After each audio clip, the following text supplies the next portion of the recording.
तो हेलो मेरे प्यारे दोस्तों, आज मैं आप सभी के लिए जूठन चैप्टर लेकर के आया हूँ। यह चैप्टर ओम प्रकाश वाल्मीकि के द्वारा लिखा गया एक आत्मकथा। वे अपने बारे में बतावे, अपने बचपन के बारे में इस आत्मकथा में लिखे हैं दोस्तों। तो आप लोग इस चैप्टर को पढ़िए घर पे और इसका ऑब्जेक्टिव यहाँ से कीजिए, क्योंकि आप लोगों के लिए मैं यहाँ पे ऑब्जेक्टिव लेकर के आया हूँ जो बोर्ड एग्जाम में पूछा गया था। उस ऑब्जेक्टिव को चुन करके यहाँ पे लेकर के आया हूँ। तो दोस्तों आप लोग इस ऑब्जेक्टिव को सॉल्व कीजिए।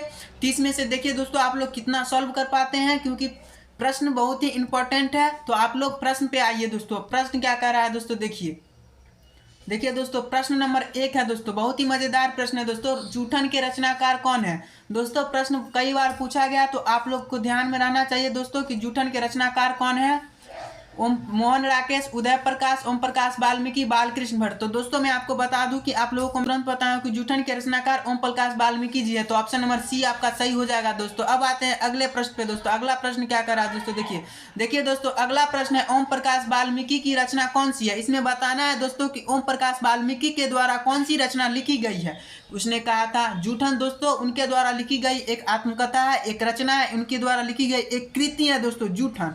तो ऑप्शन नंबर बी आपका सही हो जाएगा दोस्तों। अब आते हैं अगले प्रश्न पे दोस्तों। अगला प्रश्न क्या कर रहा है दोस्तों, देखिए दोस्तों, अगला प्रश्न है ओम प्रकाश वाल्मीकि को 1993 में कौन सा पुरस्कार मिला था। दोस्तों आप लोगों को बता दूं कि यह प्रश्न काफी ही शानदार है और बोर्ड एग्जाम में पूछने की संभावना भी है। तो दोस्तों यदि आप लोगों को इस प्रश्न का उत्तर पता हो तो आप लोग कमेंट सेक्शन में कमेंट कीजिए कि इस प्रश्न का उत्तर क्या होगा दोस्तों। वैसे हम आपको बता दें कि इस प्रश्न का उत्तर उन्हें कई सारे पुरस्कार से पुरस्कारित किया गया था। तो दोस्तों आप लोग याद रखिएगा, इनका हर एक पुरस्कार बहुत ही महत्वपूर्ण है, कि हो सकता है कोई भी पूछ दे। तो देखिए दोस्तों, 1993 में उन्हें अंबेडकर पुरस्कार से नवाजा गया था दोस्तों। अंबेडकर पुरस्कार से पुरस्कृत किया गया था दोस्तों। चलिए दोस्तों, इसका ऑप्शन नंबर ए सही हो जाएगा। अब आते हैं अगले प्रश्न पे दोस्तों। अगला प्रश्न क्या कह रहा है दोस्तों, देखिए दोस्तों, अगला प्रश्न है ओम प्रकाश वाल्मीकि को कौन सा पुरस्कार नहीं मिला दोस्तों। तो इसमें बताना है कि उनको ऐसा कौन सा पुरस्कार जो नहीं मिला था। परिवेश सम्मान, जयश्री सम्मान, परिवेश सम्मान, भारत रत्न। तो दोस्तों आपको बता दें कि उन्हें परिवेश सम्मान भी मिला था, जयश्री सम्मान भी मिला था, एक ऐसी ही सम्मान जो भारत रत्न से उनको नहीं नवाजा गया था दोस्तों। तो ऑप्शन नंबर आपका डी सही हो जाएगा दोस्तों। उन्हें भारत रत्न नहीं मिला था, ऑप्शन नंबर डी आपका करेक्ट होगा दोस्तों। अब आते हैं अगले प्रश्न पे दोस्तों। अगला प्रश्न क्या कर रहा है दोस्तों, देखिए दोस्तों, अगला प्रश्न बहुत ही शानदार है।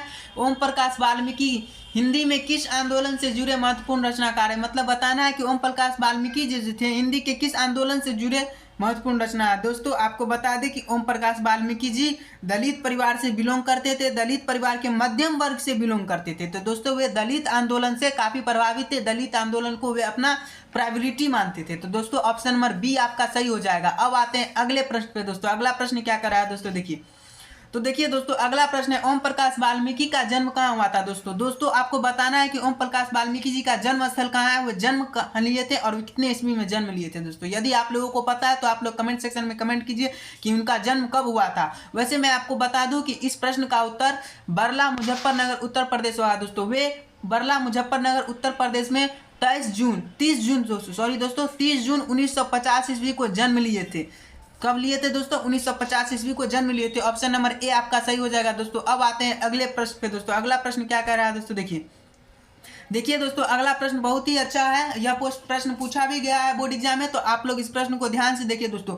हेडमास्टर कालीराम ने किसे मैदान में झाड़ू लगाने के लिए कहा। दोस्तों आपको बता दें कि कालीराम हेडमास्टर थे जहां लेखक जी पढ़ने जाते थे। ओम प्रकाश वाल्मीकि बचपन में पढ़ने जाते थे और उन्हें जाति के नाम पर मानसिक ठेस पहुंचाते थे। लेखक को कहते थे कि तू चूही जाति का, तेरा काम मैदान में झाड़ू लगाना है, तेरा काम पढ़ना लिखना नहीं है, तेरा काम झाड़ू लगाना है, लोगों को जूठा साफ करना है। तो दोस्तों आपको बता दें कि ओम प्रकाश वाल्मीकि को बोले थे कि तुम पूरे मैदान में झाड़ू लगाओ। ऑप्शन नंबर बी हो जाएगा दोस्तों सही, क्योंकि कालीराम बहुत ही निर्दयी था। वे विद्यार्थी के साथ भेदभाव करते थे जाति के नाम पर। तो चलिए दोस्तों, अब अगले प्रश्न पे आते हैं। अगला प्रश्न क्या कहता है दोस्तों, दोस्तों अगला प्रश्न है ओम प्रकाश वाल्मीकि को प्यार से मुंशी जी कौन कहता था। दोस्तों एक प्रश्न यह भी बनता है दोस्तों, काफी महत्वपूर्ण प्रश्न है, तो आप लोग ध्यान में रखिएगा कि ओम प्रकाश वाल्मीकि को प्यार से मुंशी जी उनके पिताजी कहते थे। उनके पिताजी उन्हें प्यार से मुंशी जी बुलाते थे। तो दोस्तों ऑप्शन नंबर सी आपका सही हो जाएगा। उन्हें पिताजी प्यार से मुंशी बुलाया करते थे। तो चलिए दोस्तों, अब अगले प्रश्न पे आते हैं। अगला प्रश्न क्या कर रहा है दोस्तों,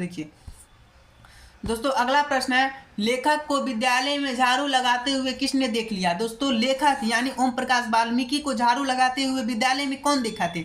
तो दोस्तों आपको बता दें, पिताजी जब विद्यालय से गुजर रहे थे तो उन्हें जिस वक्त सारा बच्चा पढ़ रहा था क्लास में, उस समय उन्हें टीचर बोले थे कि पूरे मैदान में तुम झाड़ू लगा। तो उनके पिताजी उन्हें देखे थे कि झाड़ू लगा रहा है, तो पिताजी बोले क्या मुंशी जी तुम क्या कर रहे हो?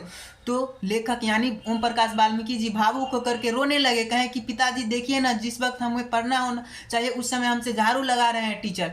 तो उस समय उनके पिताजी काफ़ी गुस्सा हो गए थे। तो दोस्तों आपको बता दें कि ऑप्शन नंबर बी, उनके पिताजी ही उन्हें पूरे मैदान में झाड़ू लगाते हुए देखे थे। तो चलिए दोस्तों अब अगले प्रश्न पे आते हैं। अगला प्रश्न क्या कह रहा है दोस्तों, देखिए अगला प्रश्न है दोस्तों, जब लोधक, देखिए दोस्तों यहाँ पे प्रश्न गलत लिखा गया है। जब लेखक बच्चा था, शादी ब्याह के मौकों पर उनके परिवार वालों को खाने के लिए क्या मिलता था? देखिए दोस्तों उनका जीवन कितना, उनके परिवार का जीवन कितना संघर्षशील था। जब लेखक बच्चा था तो जब उन शादी ब्याह के मौके में ना उनके घर वालों को जूठन मिलता था, लोगों का जूठा खाया करते थे दोस्तों। वो उसी से गुजारा कुछ समय किए, मतलब लोगों का जूठा खा करके ही अपना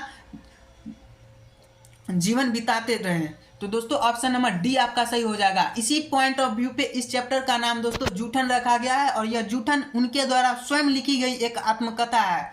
आप लोग ध्यान में रख लीजिएगा दोस्तों, कितना संघर्ष भरी जीवन थी उनकी। तो चलिए दोस्तों अब अगले प्रश्न पे आते हैं। अगला प्रश्न क्या कर रहा है दोस्तों, देखिए दोस्तों अगला प्रश्न है, कौन सी रचना ओम प्रकाश वाल्मीकि की नहीं है? इसमें दोस्तों बताना है कि ओम प्रकाश वाल्मीकि के द्वारा ऐसी कौन सी रचना जो है नहीं लिखी गई है। सदियों का संताप, अब और नहीं, प्रायश्चित, सलाम। दोस्तों आपको बता दें कि सदियों का संताप उनके द्वारा लिखी गई एक रचना है, अब और नहीं भी उनके द्वारा लिखी गई काफ़ी महत्वपूर्ण रचना है, सलाम भी उनके द्वारा लिखी गई रचना है। ऑप्शन नंबर सी आपका सही हो जाएगा दोस्तों। प्रायश्चित उनके द्वारा लिखी गई रचना नहीं है दोस्तों, ऑप्शन नंबर सी आपका करेक्ट होगा दोस्तों। अब आते हैं अगले प्रश्न पे दोस्तों। अगला प्रश्न क्या कर रहा है दोस्तों, देखिए चलिए दोस्तों अगला प्रश्न है दोस्तों, कौन सी रचना ओम प्रकाश वाल्मीकि की है? इसमें भी बताना है कि उनके द्वारा लिखी गई कौन सी रचना है। नूतन ब्रह्मचारी उनके द्वारा लिखी गई रचना नहीं है दोस्तों। सुखमय जीवन भी उनके द्वारा लिखी गई रचना नहीं है। नीलकुसुम भी उनके द्वारा लिखी गई रचना है। दलित साहित्य का सौंदर्य, क्योंकि वे दलित परिवार से बिलोंग करते थे तो वे काफ़ी दलित पे वे काफ़ी विश्लेषण किया करते थे कि मैं दलित क्यों हूँ, ऐसा सोचा करते थे वे।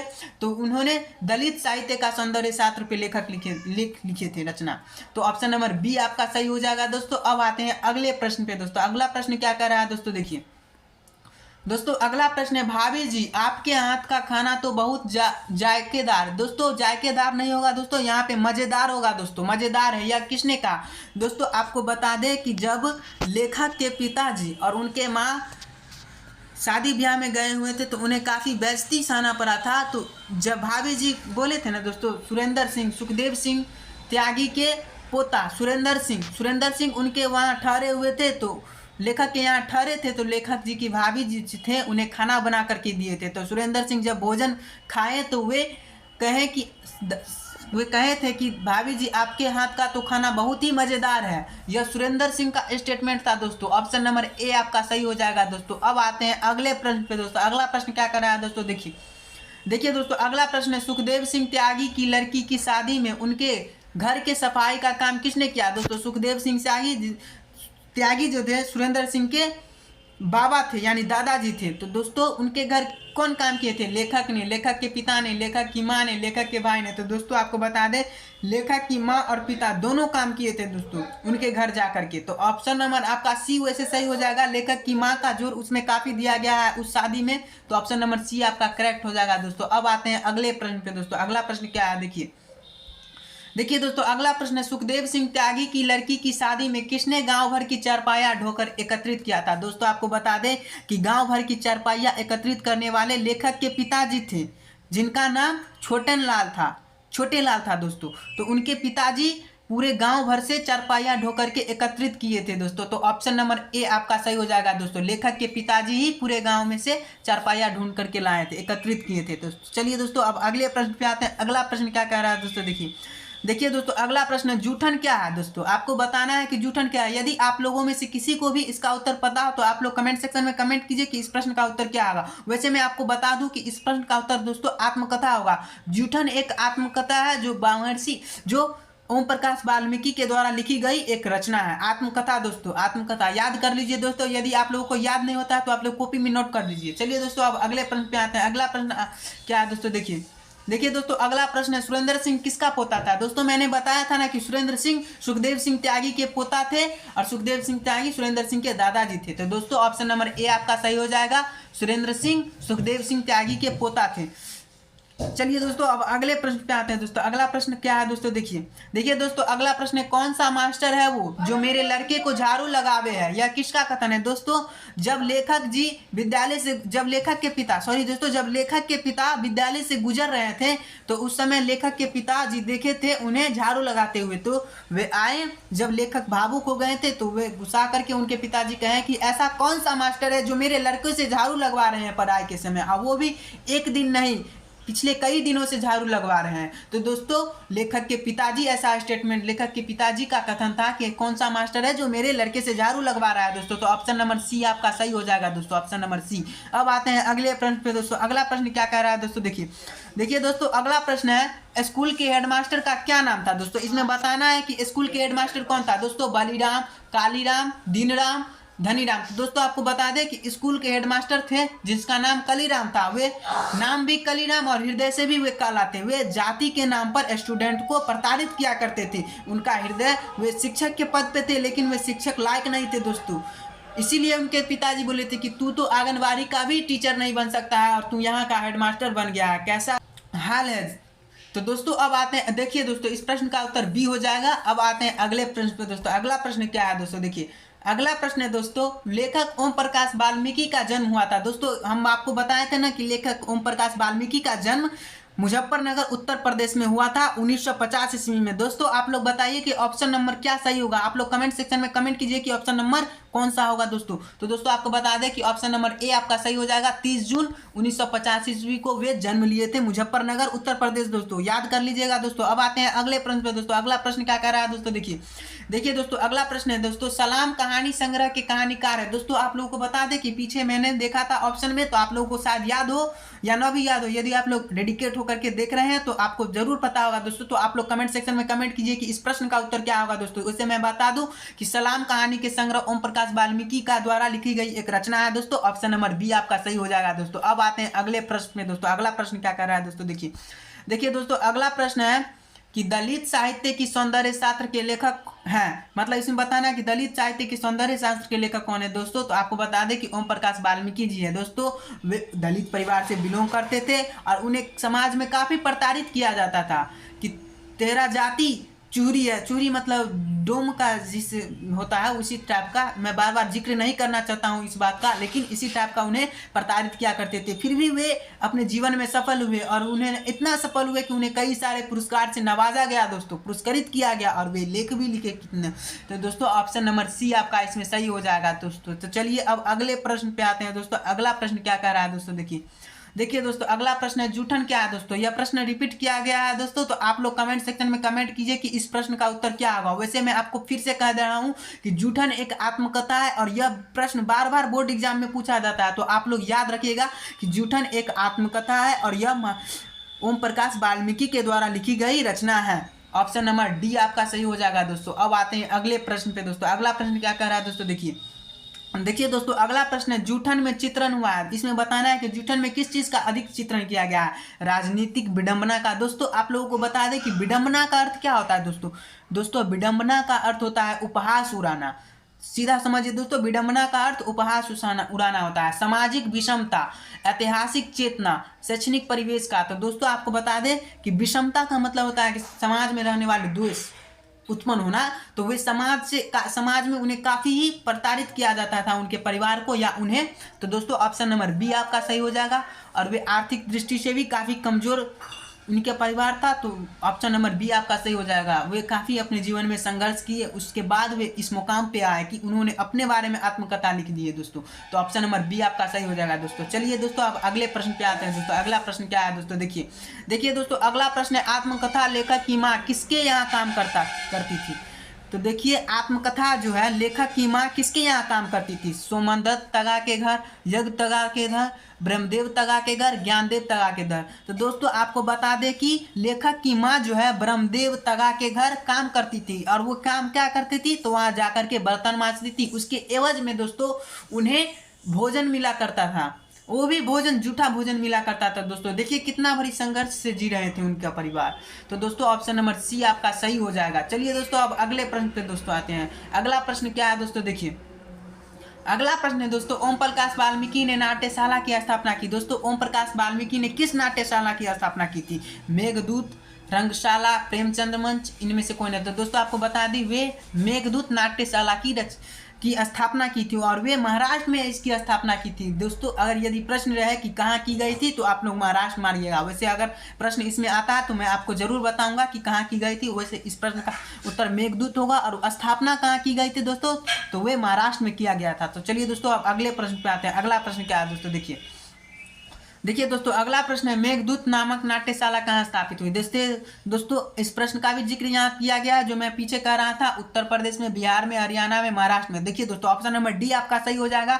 वे महाराष्ट्र में मेघदूतम नाट्यशाला की स्थापना किए थे दोस्तों। तो ऑप्शन नंबर डी आपका सही हो जाएगा। चलिए दोस्तों अब अगले प्रश्न पे आते हैं दोस्तों। अगला प्रश्न क्या है दोस्तों, देखिए अगला प्रश्न है दोस्तों, साहित्य, दलित साहित्य सौंदर्य के रचनाकार कौन है? दोस्तों यह प्रश्न बार बार इस प्रश्न का जिक्र किया गया है क्योंकि यह प्रश्न बार बार बोर्ड में पूछा गया है। क्योंकि जो प्रश्न बोर्ड में पूछा गया है इस चैप्टर से, मैं वही प्रश्न आपको करा रहा हूँ। तो आप लोग याद रखिएगा दोस्तों, दलित साहित्य सौंदर्य के रचनाकार ओम प्रकाश वाल्मीकि जी हैं। तो दोस्तों ऑप्शन नंबर डी आपका सही हो जाएगा। चलिए दोस्तों अब अगले प्रश्न पे आते हैं दोस्तों। अगला प्रश्न क्या है दोस्तों, देखिए दोस्तों अगला प्रश्न है, जूठन किस चेतना की रचना है? इसमें बताना है कि जूठन किस चेतना की रचना है। सांस्कृतिक चेतना की, राजनीतिक चेतना की, धार्मिक चेतना की, दलित चेतना की। तो दोस्तों ऑप्शन नंबर इसका क्या होगा सही, आप लोग कमेंट सेक्शन में कमेंट कीजिए। वैसे दोस्तों मैं आपको सही बता दूं कि इस प्रश्न का जवाब हमें नहीं पता है। आप लोग कमेंट सेक्शन में कमेंट कीजिए कि इस प्रश्न का उत्तर क्या होगा दोस्तों। तो चलिए दोस्तों इस प्रश्न को आप लोग खुद देख लीजिएगा, इस प्रश्न का उत्तर क्या होगा। तो चलिए दोस्तों अब अगले प्रश्न पे आते हैं दोस्तों। अगला प्रश्न क्या है दोस्तों, देखिए दोस्तों अगला प्रश्न है, अब और नहीं वाल्मीकि की कैसी कृति है? इसमें बताना है कि अब और नहीं वाल्मीकि की कौन सी कृति है, कहानी है, उपन्यास है, कविता है, निबंध। तो दोस्तों आपको बता दें कि अब और नहीं, दोस्तों एक बात बता दें, अब और नहीं याद कर लीजिएगा दोस्तों, क्योंकि यह प्रश्न पूछा गया है इसीलिए मैं आपको बता रहा हूँ। अब और नहीं वाल्मीकि जी की उपन्यास है दोस्तों। उपन्यास क्या है दोस्तों, उपन्यास। ऑप्शन नंबर सी आपका सही हो जाएगा दोस्तों। अब आते हैं अगले देखिए दोस्तों अगला प्रश्न क्या है दोस्तों। अब तो प्रश्न खत्म हो गया। तो आप लोग बताइए कि कमेंट सेक्शन में कमेंट करके बताइए कि आप लोग 30 में से कितना प्रश्न सही किए। यदि आप लोग 20 भी प्रश्न सही करते हैं दोस्तों इस चैप्टर से, तो आप सेफ जोन में हैं, क्योंकि इस चैप्टर से उतना प्रश्न नहीं पूछा। यह चैप्टर एग्जाम के पॉइंट ऑफ व्यू से नहीं है दोस्तों। इस प्रश्न को यदि आप लोग पाठ पढ़िएगा तो पता चलेगा कि उनका जीवन कितना संघर्षशील था, वे कितने मेहनती थे, उतना कुछ होने के बावजूद भी वे कितने हासिल किए, वो क्या किया करते थे। तो दोस्तों आप लोग बताइए कि इस चैप्टर से आप लोग क्या सीखे, और आप लोग कमेंट सेक्शन में कमेंट कीजिए और अधिक से अधिक शेयर कीजिए दोस्तों। अपने दोस्तों के साथ लाइक कीजिए, सब्सक्राइब कीजिए और अगले वीडियो का इंतजार कीजिए दोस्तों। तो इसी के साथ मैं इस वीडियो का एंड करता हूँ।